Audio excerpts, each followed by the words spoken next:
Well, hello, grade 11. We're back again for another week. This is kind of incredible that we're still not going back to school. I'm sure that you're all itching to get away from your little brother or little sister and all the noise they're making, etc., etc. And you're not allowed to go outside, and that's kind of boring. And it's kind of boring for me as well. So, it's not a lot we can do, and we just have to reflect on. What would Ho Chi Minh do in these trying times, and what would our grandparents have done? And they had to put up with a lot worse. And so I suppose we need to just be a bit grateful that the Vietnamese government is doing an unbelievably good job keeping us safe because, to my knowledge, I think we're the only country that have had no deaths so far. I think we're about 200, just a little bit over 200 people who are sick, and nobody's died. And I know that a lot of my friends in Canada are worried about me, but they say that you guys must be doing something right because nobody's dying in Vietnam. And so I think it's partly due to the fact that the government jumped on it right away and didn't allow it to get out of control. It certainly got out of control in places like Italy or Spain and now United States. China seems to be doing a little bit better now, and South Korea seems to have sat on it for about a month. And so they were like the top of the list about 6 weeks ago, and now they're virtually at the bottom of the list. So the Koreans must be doing something right as well. So for that reason, we just need to hang in there and hope that things will pass, and that we have to trust the government that they know what they're doing, and they seem to be doing a really good job. So congratulations to the administration of Chu Van An, and also to the government for protecting us because they love us so much, and I suppose we love them too. So for that reason, they want to take care of us.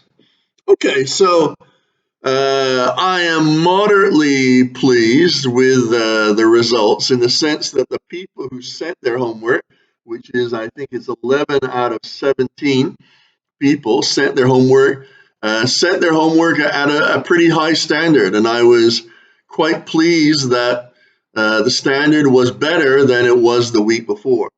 So we still have about 5 or 6 students who are sleeping on the job, and that's not okay. And I know that the grade 11 coordinator is contacting your parents and trying to get you moving. This is not a holiday. This is still serious learning time. So for that reason, it's important that you read the handout every week and you watch the video, and that you do the work and you do the homework and you think about it and you reflect on a lot of the ideas that we're talking about. And if need be, send me a question either by Skype. A couple of you have used Skype so far. I'd say there's been at least 10 or 11 questions that have come my way. And so for that reason, you should not be shy if you don't if you don't even understand a certain topic or there's some sort of problem with the questions. So just write to me and I'll answer the questions. There are 2 questions this week. There usually are. There's usually about at least one, and usually not more than 3. So today we've got 2. The question says, but doesn't the normal profit have no profit since the AC is tangent to the AR line? And I think I may be going crazy, but I thought that we went over that last week. But obviously that's confusing for a few of you, and maybe a number of you, in fact. If you look at the normal profit graph, you can see that the average cost, the U-shaped average cost curve, that's what it's called, is tangent to the average revenue line. So if it's tangent, that means it's touching. And therefore, it's a very logical thing to say, well, that means that if the costs are exactly equal to the revenue, then the guy's not making any profit. And it's a good question. And then mathematically, they tell me this is how it is answered, is that there is a bit of profit in there, although it's not illustrated in the graph. There is profit in there, which is just enough, just barely enough to keep the business in business or out of bankruptcy or, out of jumping out of the window type of thing.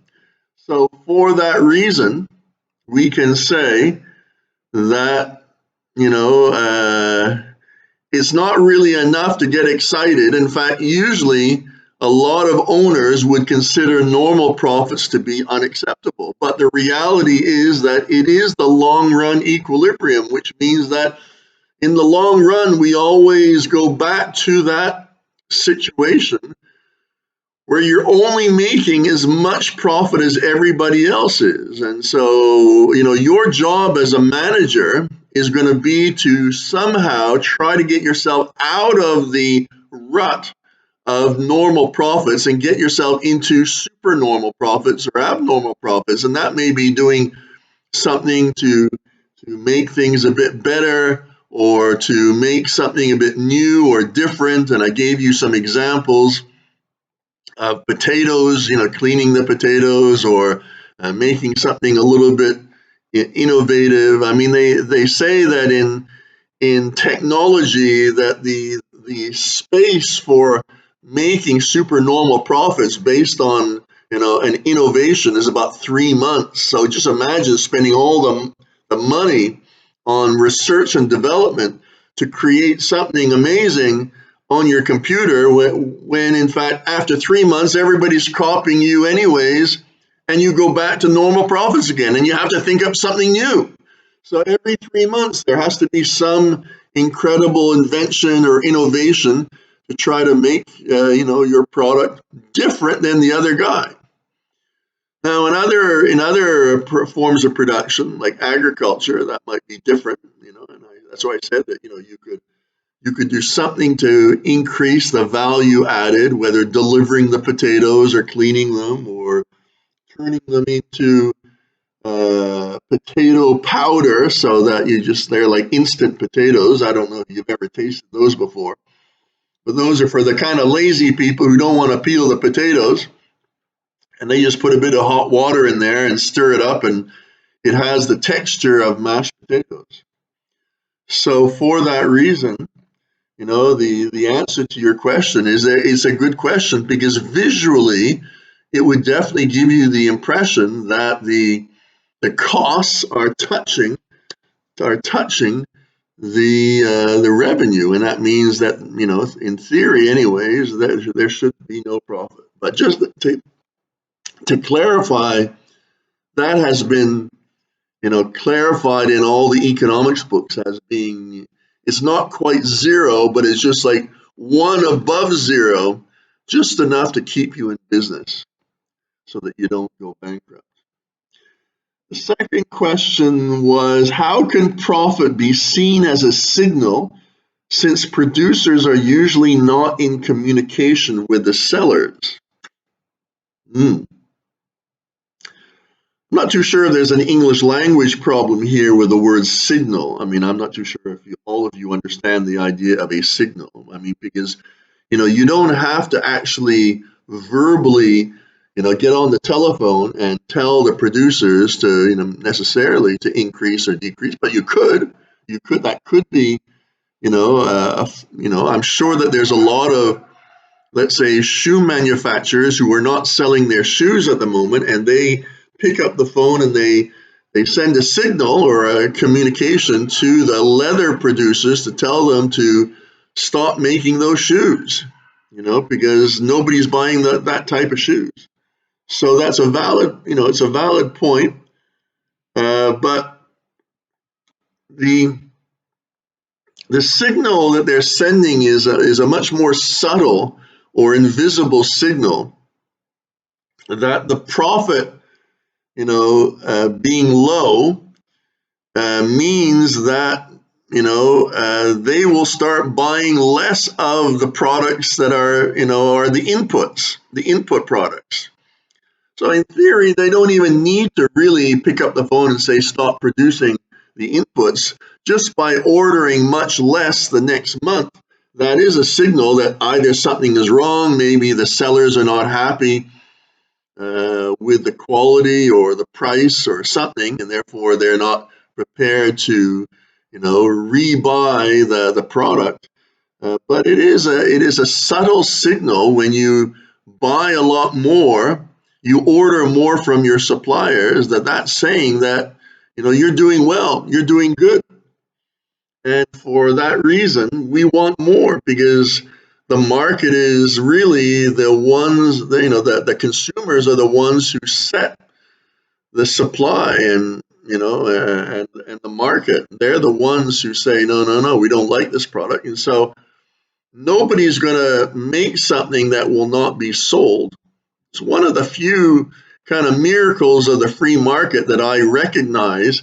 I'm often a critical economist when it comes to the free market, and I see a lot of market failures, et cetera, et cetera. But one of the positive sides is that the markets are very efficient at making sure that nothing that is produced or everything that is produced will be sold. So yes, there is a signal. It is a signal. It could be picking up the telephone or sending an email to your producers and saying, don't produce anymore. It's possible that Apple will, at the moment, I assume that people are not buying their computers as much because they cannot get to the Apple dealers as easily, although they could probably get it through the post or something like that. But they could probably pick up the phone and tell their Chinese factories in China to slow down the production because nobody's buying their computers. But usually it's not something as obvious or blunt as that. It's usually just a signal in terms of a subtle form of communication, which is to buy less or more of the inputs. And that's enough of a signal for the producers to know, hey, something's going wrong here, or something's doing really, really well. We need to either increase or decrease our production. Okay, so those are the two questions. Hopefully I've clarified them a little bit. You should have received your handout on monopolies, and it starts off with monopolies and regarding to market structures. Market structures is the term used for all these four characteristics: perfect competition, monopoly, oligopoly, and monopolistic competition. We're going to be going through each one individually. But today we're just going to be dealing with the monopoly. And monopoly is a little bit of an extreme case. I would argue that monopoly and perfect competition are the two sides, the two ends of the extreme, the extreme size of the market structures. So monopoly, you can see right there, deals with the idea that one firm with at least 25% of the market share. Now that's interesting because that's one person's theory.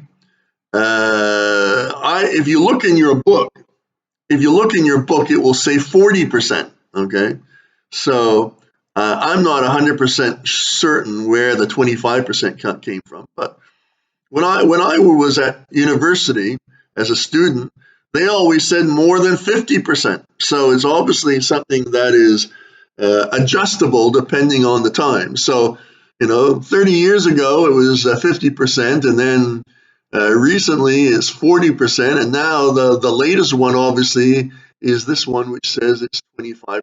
So I suppose there's no absolute, definite term of what a monopoly is. But I think that you need to understand the logic of it. Okay, so what I can say is that the sad reality is that firms may be doing really, really well. They may be the best pizza in town, but they're kind of being criticized because now all the other pizza restaurants are going bankrupt because nobody wants to buy the other pizzas. They want to buy your super duper yummy pizza.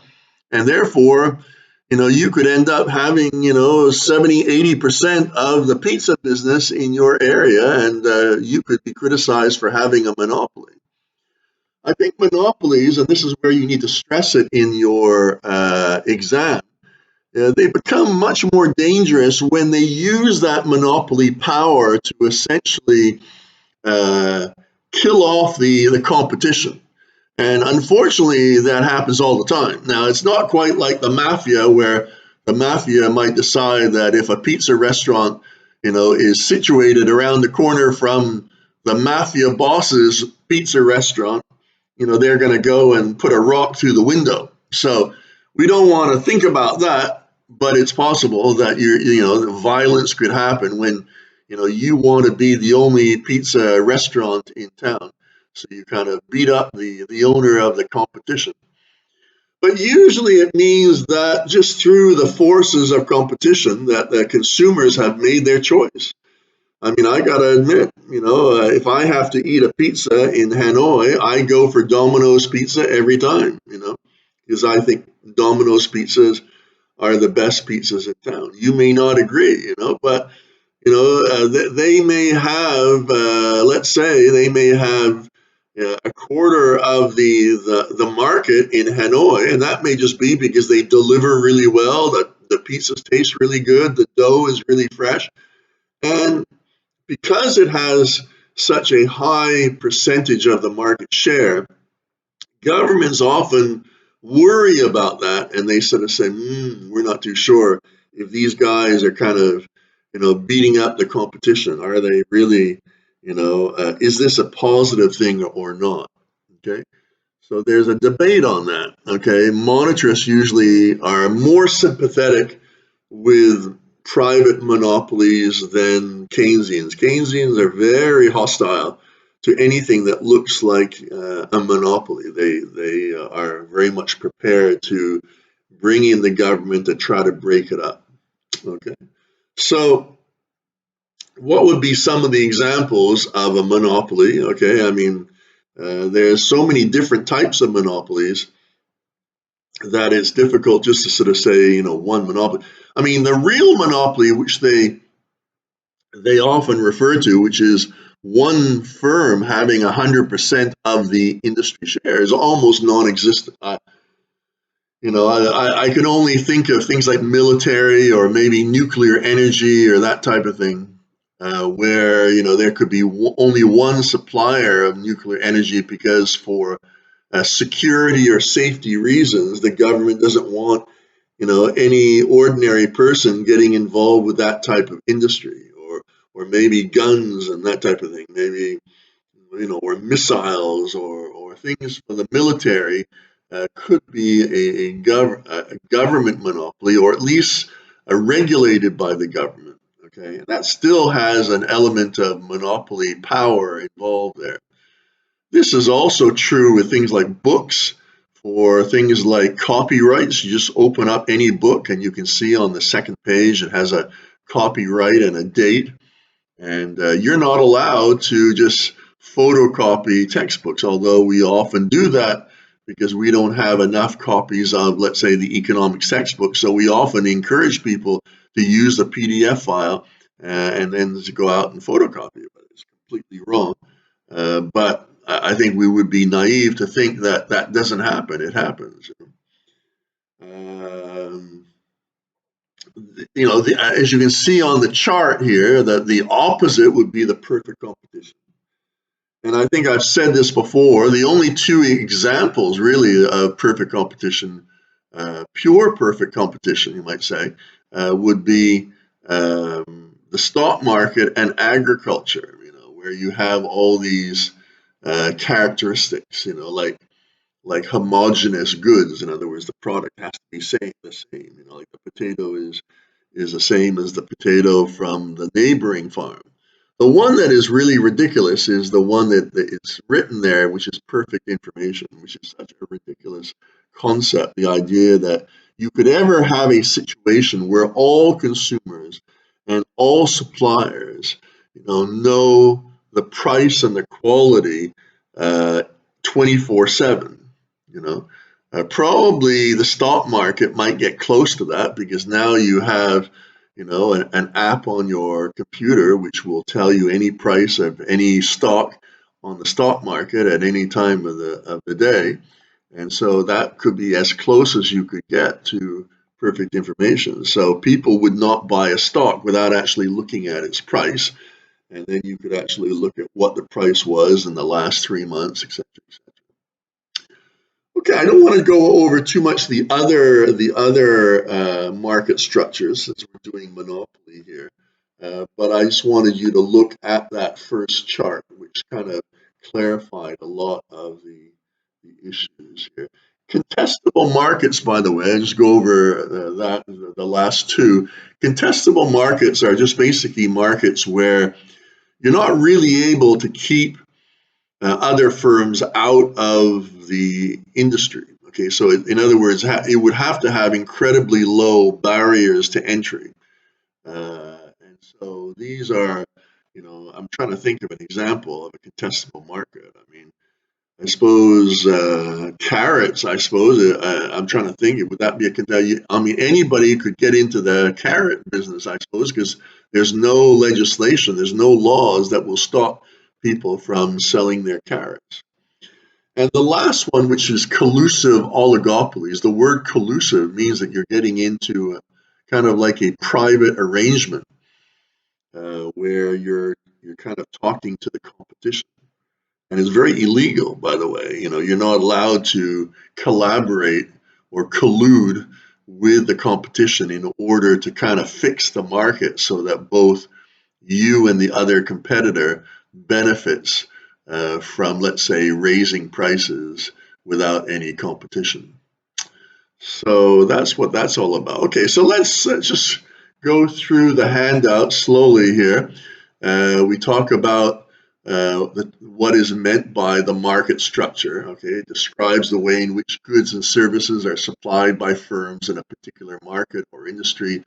More specifically, it relates to how a market is organized in terms of the number of firms and the barriers to entry for new firms wishing to join the market. So basically, you could say that the word market structure is almost like an umbrella word for those four market structures, perfect competition, monopolistic competition, oligopoly, and monopolies. Okay, so over the years, economists have developed models of market structures, and these are an artificially perfect representation of a market. Okay, and as I said to you before, that the two extreme points are monopolies and perfect competition, and which are pretty rare. They exist, but they're, I suppose you could argue that agriculture and food is something which is pretty common, and that's, it's run by a perfectly competitive organization or structure.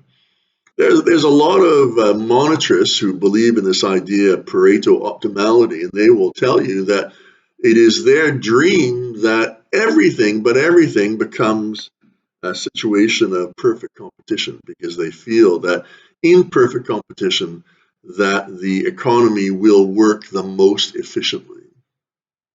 Now, oligopolies and monopolistic competition are much more common. Oligopolies tend to be large companies like airlines, while monopolistically competitive firms tend to be small businesses like travel agencies. Okay, so we're going to get onto that in the following weeks.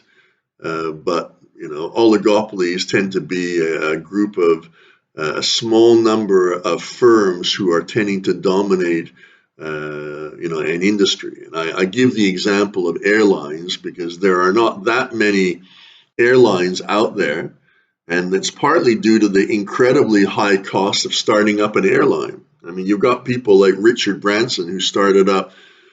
He started up Virgin Airlines, and he's probably one of the very few people I've ever heard of who just decides that, oh, I'm going to start up an airline. So he must have been incredibly rich to be able to do that.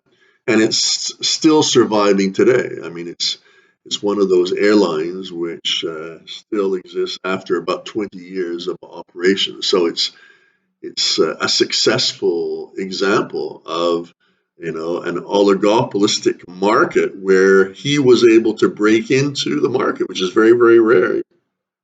He's kind of destroyed the theories of oligopolies in one go. Monopolistic competition, okay, it tends to be things like souvenirs. Like I remember one time a long time ago, I was in Kenya in East Africa, and I was walking down the street, and of course all the local tourist sellers. I mean, they're trying to sell souvenirs to the tourists, and they would give me a wooden elephant, and they say, oh, if you buy this one, you can buy it for $10 or something. And I said, wow, that's a really beautiful elephant. So let me look at the elephant and I'll think about it, And I'd go 2 meters further and some other guy would come up and he'd have exactly the same wooden elephant. And obviously, there's some factory somewhere in Kenya that just pumping out these wooden elephants. And that's really a good example of what monopolistic competition could be. Another, as I gave the example of a travel agency, because really, a travel agency, you're dealing with the same product. Okay, you're selling a ticket from A to B. So it's a sad reality, but how can you put value added on selling somebody a ticket? Because a ticket is a ticket. So you're dealing with a commodity which is identical, but you have to, with your clever managerial skills, you need to think of a way to increase the value of that product. And the way you probably would do it is by giving people a better service. I remember when I worked in Bangladesh, there was a travel agency that would deliver the tickets to my house. I could sort of speak to them on the telephone. They trusted me that I would pay them, which is quite kind of amazing because they have to buy it first and then they arrive at my door and they want the money back, obviously. So if I told them, oh, I've changed my mind, then they would be in real trouble because they've got a ticket. But they were willing to take that risk because this was their value added. The fact that they were the only travel agency that would buy the ticket and then resell it to you. And so you're taking the risk that somebody's going to change their mind or just not pay. Or, when you arrive at the door, the guy says, oh, I thought it was going to be much cheaper. I don't want the ticket then. So this would be a good example of trying to find a way to make your ticket a little bit more interesting to the customer. It might be, for example, in a place like Vietnam, where you have people selling the tickets who can speak other languages, okay, such as myself. If I walk into a travel agent, I can tell really quickly whether, there's any English speakers or not. Because if there's not, everybody runs to the toilet and nobody wants to serve me. They're all hiding. And usually the manager is sort of dragged out of his office to speak to me, and so I can communicate. So if for example, and I can give this as a concrete example, I bought a ticket for some friends about 3 weeks ago at Vietnam Air, and everybody in the Vietnam Air office could speak beautiful English. And clearly that would motivate me to say, oh, well, I better go back to that place because they were really helpful and they could speak English. So clearly they are adding value to their product by the fact that they've got very nice receptionists there who can communicate in English, and they were very helpful and I had no problem whatsoever. Or it might be parking, that the travel agent needs to spend a bit of money to buy the land next door so that people can park their car and go into their travel agents. These are small examples of how you've got this homogeneous product and you're trying to make it heterogeneous. And this is really what monopolistic competition is all about. So let's ignore those and let's move on to what we're supposed to be talking about, which is monopolies here. And monopolies come into all different shapes and sizes. as you can see on the handout, monopolies can be natural monopolies. Okay, they can be pure monopolies, duopolies, monopsonies, or even what they call price discrimination. Governments are often hostile to monopolies because they often believe that monopolies are bad for consumers. And governments believe that private monopolies push prices up and the quality of the service goes down. Governments can use something called antitrust legislation by the Department of Justice of every country to break up large companies into smaller pieces if they feel that the company is too big. Canada does it all the time. The United States does it all the time. Britain does it all the time. The EU does it. The EU has spent the last, I'd say, 8 years trying to break up Microsoft. They feel that Microsoft is way too big, particularly their operating system, and they feel that the operating system is too expensive. And so what they want, the EU wants the Microsoft to be divided into the operating system company and the rest of the company, the rest of the software or hardware company. And of course, Microsoft doesn't like that, and they're fighting it, and they're suing and countersuing, and they're appealing, the decision. But the EU are absolutely determined to break up Microsoft. So I'm not too sure what's going to happen there, but this is part of the reality. Now you can justify that. This is where you need to have your graphic skills. Then I put a graph right there, which should help you to understand exactly where we're going. You can see where the MC curve is, okay, and the MC and the MR, okay, right that point, and then you could draw a little dashed line across to the side, and if you kind of shaded in the area of that block all the way up to PF, you would basically have the area, the difference between a monopoly profit and a competitive profit. Okay, so clearly nobody, even a monopolist, would not actually keep raising the price above the demand curve. So you can see that's why they stop at that blue line there, because they're not going to go further than the demand curve, because that would be ridiculous, because there is no demand at that higher price. Even as a monopoly, nobody's going to pay that amount of money. So they basically try to create a situation where they're kind of greedy. Like you could easily have a question that might say, well, why don't they stop where MC is equal to MR? That's a good question, But the answer is that because monopolists are greedy and they want to keep going, they want to increase their profits. They are profit maximizers, and they're going to go all the way to the demand curve, and then they're going to charge as much as they can. And that's one of the reasons why governments intervene, because they feel that monopolists charge more money than a competitive firm. So you need to keep that in mind when answering your exam questions. So most economists consider any firm that has, and this is my view, is 40% or more domination of an industry's market as a monopoly. Very few firms have 100% over a market, which is referred to as a pure monopoly. And they are often operated by the government. Okay, often there's a lot of controls over things that have 100% domination of a market. Therefore, a monopoly's demand curve is the market demand curve and its average revenue curve. That should be quite logical. A private monopolist would therefore be producing quantity where MC is equal to MR and setting a price which touches the demand curve PF. See the graph. This graph is often used to prove that monopolies are undesirable to consumers. Usually, therefore, the monopolist is able to make supernormal profits and probably enter into what they call price discrimination. I think I brought up price discrimination a couple of months ago in class, and I gave you the example of when About 20 years ago, I actually took a holiday to Hong Kong, and I noticed that all the discos in Hong Kong were priced differently between men and women.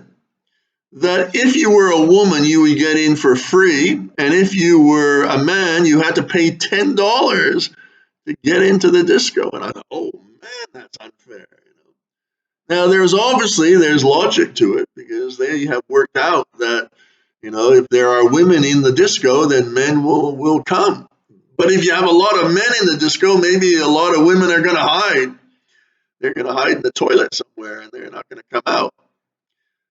I don't know. That's maybe culturally in Hong Kong. That's what the name of the game is all about. And so, what we can say is that price discrimination exists when firms will be able to separate or differentiate consumers based on something, okay, based perhaps on age or gender, and charge a different price depending on the consumer. Okay, I recently bought a shirt in Hanoi at a tailor. In fact, I'll be honest with you, I got the shirt free from Chu Van An as a prize or a gift. I think it was at Christmas or something like that. And they gave me a coupon, for being such a good boy and being a good teacher. Somebody thought I was a good teacher anyways. They gave me a free shirt, which is unbelievably kind of them, okay? So I went to the tailor, and the name of the tailor was on the coupon. And I went there and I said, okay, I'm getting a free shirt. And so he kind of measures me up, and he says, okay, you get a free shirt, but you're bigger than normal. Therefore, we've got to charge you extra for the extra material that we've got to use. So I ended up with a really nice shirt, a very comfortable, well-fitting shirt given by the generosity of Chu Van An. But I had to pay a little bit of a premium price because I was big. And everybody knows that Mr. Christopher is a pretty big guy, and he requires a little bit of extra material. So that would be an example, maybe, where the shirts are not just shirts. They're going to be a bit different, because there's a little bit of extra material. But a better example of price discrimination, because there is a justification of that price discrimination, which is the extra material. But clearly, if you get on an airplane and you sit down and you're a little kid, you're a 1-year-old kid, normally you pay only 50% of the ticket price if you are, less than 2 years old or something like that. Well, that seems to be kind of unfair because they're using up a seat space, etc., etc. But they obviously believe that they need to offer cheaper seats for the children in order for the paying adults to fly. So this is like a financial strategy that airlines do, and they obviously know that it works. Just like cinemas will, in Canada, if you're younger than 14, you get into the cinema at half price than an adult, which seems to be unfair because the child is taking up a seat, and therefore from the company perspective, you should be charging everybody the same. But the reality is it's difficult to differentiate. Like, how do you say one person gets a different price? I mean, you can't say, oh, this person has a bigger nose or bigger ears or whatever. But you have to find something that distinguishes you from other people so that you can charge a different price. And you'd have to have some form of monopoly to be able to do that. Natural monopolies are those monopolies which are seen to promote efficiency rather than viewed as a market failure. So that's one example, natural monopoly, where a lot of people think that monopolies are actually good, not bad.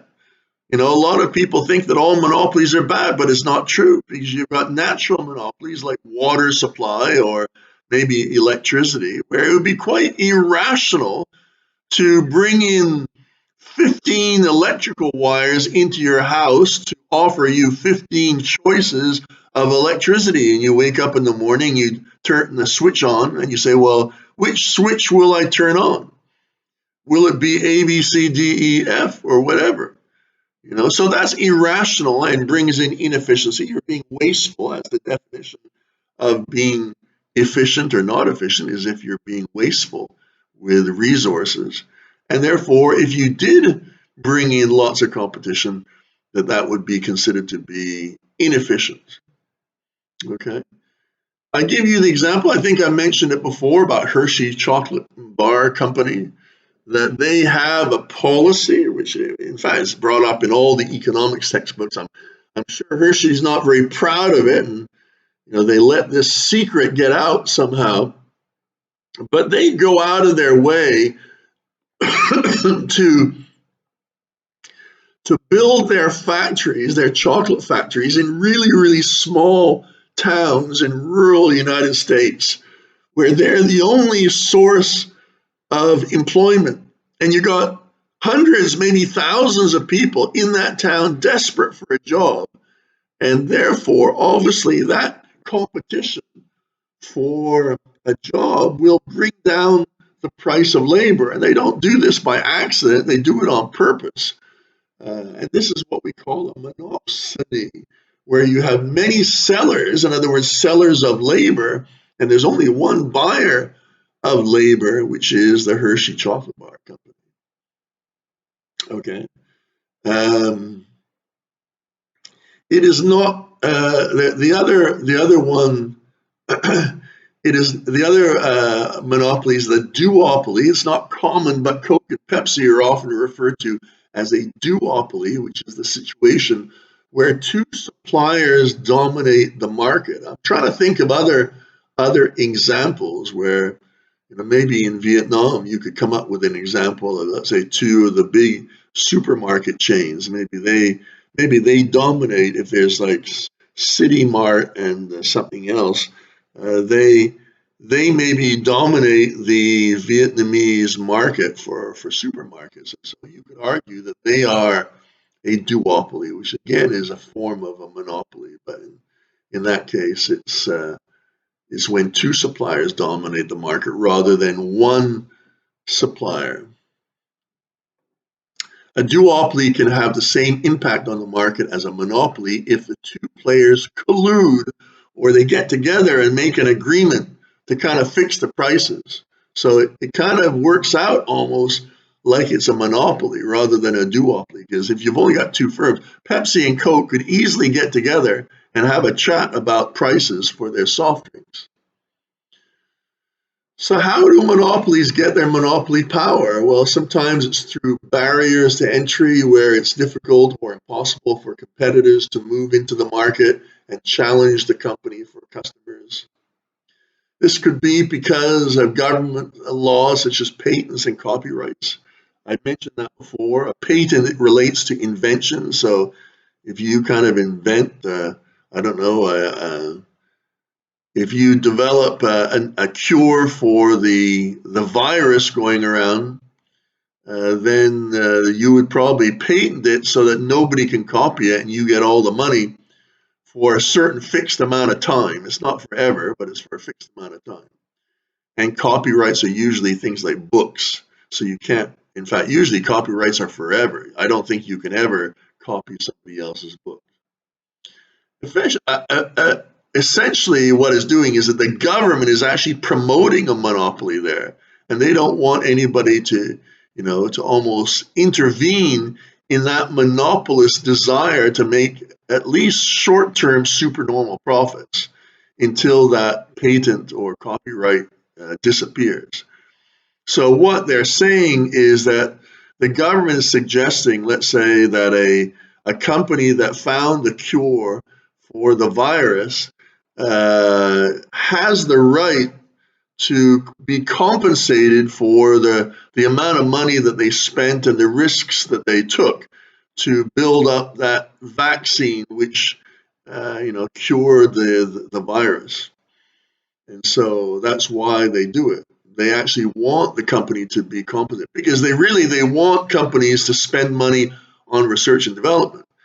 If every single company who spent money on research and development and discovered something new, if suddenly people would copy it within 24 hours, nobody would spend any money on research and development. So to ensure that it is protected and that the producers do make some money so that future inventions or new books or new ideas are created, then this is what they do. They actually promote the monopolies. Um, a lot of people, and I've given this example before, people like Bill Gates, he's often argued that monopolies is inevitable. It's part of the free market system. Yet the government sees it almost always as a market failure. If you look in your notes about market failures, the number one market failure is the tendency to move towards a monopoly. And so it depends on how you see it. Bill Gates sees it as compensation for companies taking risks, and governments see it as, a form of market failure. Which one do you see it as? That would be a good question on your exam. So, you'd have to sort of show both sides of the argument and then try to explain which one is a more logical sort of argument. Do they have a right to make supernormal profits, at least in the short run, because they actually spent a lot of money? Or why should any company be punished for having the best pizzas in town? I often think about that for Domino's Pizza because to me, it's called Veggie Mania. It's called a Veggie Mania extra large Domino's pizza is to die for. I love them. I could eat them every day. It's kind of a vegetarian pizza. Maybe you wouldn't like that because you probably like to have lots of pepperoni on your pizzas. But the Veggie Mania is fantastic, and the dough tastes really fresh, and everything is really well done. And I think that they should be compensated. I think they should, even if they were the only producers, because nobody else could make the pizza as well as they could. Then in my heart, I would say, well, they earned it. They earned that right to make a bit of extra money because their pizzas are so good. So you need to answer that question. I mean, should they have a right, or are you more of an antitrust legislation person where you kind of fear this market failure and that probably prices will go up and services will go down when you have that type of monopoly? So you got three questions, and I think that they're good questions. What is a natural monopoly, and do they prove that monopolies are not all bad? Well, first of all, the word bad is a really bad word in economics. We don't use those sort of words. So, I mean, in your first paragraph, you could actually criticize the use of the word bad. Okay. Um, and number two, what is an antitrust law and why are they used to fight against monopolies? Okay. Use a graph in your answer. You should know which graph we're talking about here. The one that helps us to understand why monopolies are really bad, where prices are set higher than at a competitive level. And then finally, this is an allocative efficiency question, really. Monopolies tend to misallocate resources compared to perfect competition. Discuss. Well, really, you could argue that everything is actually allocating resources less efficiently than perfect competition, because perfect competition would imply that everything is allocated perfectly. And so monopolies definitely misallocate resources more than perfect competition. So discuss. So explain what all that means, and hopefully you'll have some good ideas. Think about it. You've got about a week. Okay, I usually give you a week. It usually starts on Monday, and then we go on until the end of the week, and then by usually Thursday at 12 o'clock, I start marking all the homework, and you either get a good mark or you get a phone call from head of grade 11, the coordinator for grade 11, telling your parents that you're not doing your homework. So all I can say is to stay safe and to look after your little brother and little sister and make sure that you don't go out and do anything bad like coughing over other people. Wear your surgical scarf. Don't congregate around lots of other people. And we're going to see you next week. Okay? Bye bye for now. Bye bye.